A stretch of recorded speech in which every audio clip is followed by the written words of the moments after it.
তোমাদের সঙ্গে দুটো কারেন্ট অ্যাফেয়ার্সের কোশ্চেন আলোচনা করব।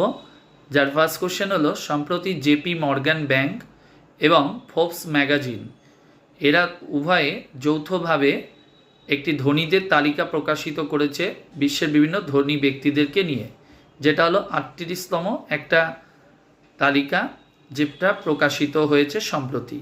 তো এই তালিকায় বিশ্বের মধ্যে সবচেয়ে ধনী ব্যক্তিকে বার্নার্ড আর্নল্ড, যার সম্পত্তির পরিমাণ কত 233 বিলিয়ন ইউএসডি। এবং সেকেন্ড পজিশনে কে রয়েছে? টেসলা কোম্পানির মালিক, মনে রাখবে, এলন মাস্ক। থার্ড পজিশনে আছে জেফ বেজস। এবং ভারত থেকে যদি বলি এই লিস্টে কে রয়েছে? মুকেশ আম্বানি, মনে রাখবে 9 নম্বর পজিশনে, যার সম্পত্তির পরিমাণ 116 বিলিয়ন ইউএসডি। সেকেন্ড কোশ্চেন, সম্প্রতি আরবিআই, মনে রাখবে 90 বছর পূর্ণ হয়েছে 1 এপ্রিল 2024। সেই উপলক্ষে একটি কয়েন লঞ্চ হয়েছে, তার ওজন কত? 40 গ্রাম।